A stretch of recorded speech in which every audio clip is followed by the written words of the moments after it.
as you know, there's this perceived rivalry between Sadio Mane and Mohamed Salah.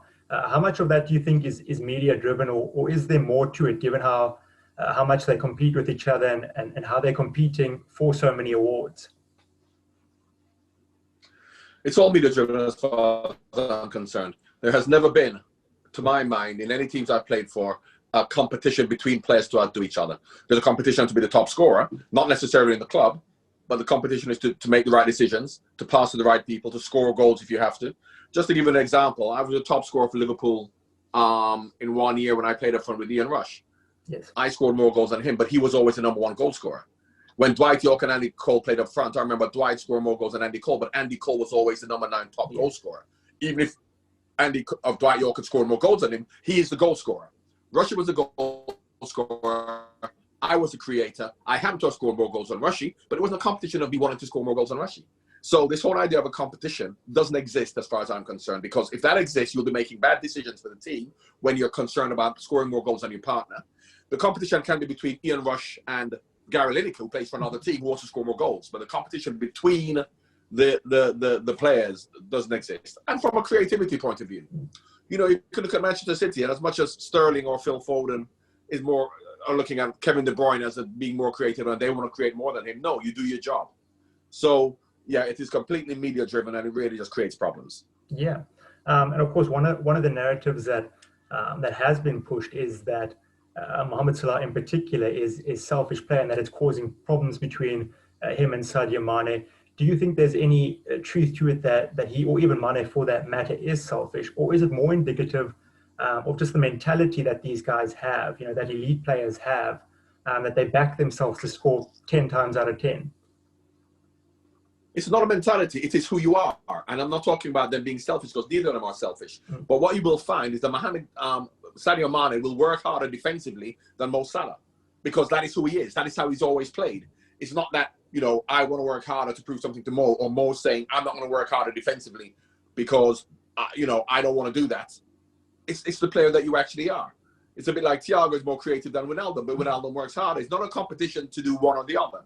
So, you know, they complement each other, and everybody works hard, don't get me wrong. But if one person is going to work harder than the other defensively, or one person, rather than, take Peter Beardsley, for example. Peter Beardsley would much rather create a goal for Ian Rush or John Aldridge than score himself. So if Sadio Mane passes more to Salah than Salah passes to Mane, it isn't necessarily anything personal. That's the kind of players they are. Sadio Mane may look for other options with other players, and Mo may not, because he's that type of a player who does it by himself. So it's not a competition with each other, or it's not, and nothing to do with being selfish or more selfish or less selfish. That's why the Liverpool team complements each other perfectly, with the differences of the way they actually play. For me, the biggest one, and most selfless, if you want to call that, is Roberto Firmino. Because him being the #9 centre forward, you would think that he's the one who wants to score all the goals. Yes. But he doesn't. He plays in a way to create for Mo, Salah, and for Sadio Mane. So, you know, it's just a great combination. Yeah, and I mean, of course, the only reason this discussion even exists is because of the incredible standard that Mane and Salah are playing at. Do you think that the competition, shall we say, between them is actually what has pushed them to reach the level that they have achieved? Not at all. What's pushed them to that level is the fact that they want to help the team to win. Because they can achieve high levels as Harry Kane can be in the top scorer, but if Tottenham wins nothing, it's meaningless. And they understand what it means to be a winner. And Mo Salah can't be a top scorer in the Premier League, and Sadio Mane can't be the best player in the Premier League to win Player of the Year, and Liverpool finished third, and they feel that they've been successful. What pushes them is the team being successful. And for them doing what they do, help the team to be successful, is the most important thing. This is a very modern phenomenon, talking about, you know, who's going to win the Golden Boot, who's going to win Player of the Year, who's going to win World Player of the Year. If you can win the Golden Boot, Player of the Year, World Player of the Year, and your team finishes fourth. So are you a winner? No, you're not. And Jurgen Klopp makes them know that the most important thing is for the team to win. So we can read into anything that we want in terms of their individual aspirations, in terms of what we think they want to do. But I know what Jurgen Klopp stresses to them, and I know exactly what they want, and that is for the team to win. It was actually going to be my next... And that is why Firmino is quite happy. And that is why Roberto Firmino and Jurgen Klopp is quite happy for him not to score goals and to still be the first name on the team sheet. No matter what fans may think, oh, it's going to play who scores goals, Firmino not having a good time. The team's winning. We're top of the league. He's a big part of that. So everybody appreciates him who understands. Yeah, my next question was going to be whether or not you think Jurgen Klopp is at all concerned by any of it, but I don't think that's the case. Well, of course, he's more concerned with our defensive problems because, of course, with injuries we actually have, we have to, get stronger defensively. But I don't think he's worried about any of the front three, any of the midfield, and that's where we see a problem. How are we going to fit Jota in? Is Thiago going to play? He doesn't see that as an issue at all, because regardless of whether they're they don't play, we'll still be the same team that we actually are. Our biggest concern is obviously our defensive situation. Yeah, for sure.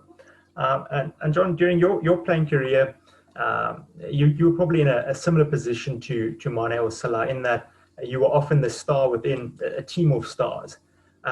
Just in general, how competitive is it in an environment like that, where you have a team that is so committed to winning trophies? What sort of environment is that like? We can't help the perception that the outside world has of us. So as you said then, I could be perceived as a star in a team of stars. I never saw myself that way. I saw myself just like Gary Ablett or Barry Venison or any of the other players. I never saw myself more important. Why that's important and why that is a real Liverpool philosophy is that makes us all accountable for when we lose.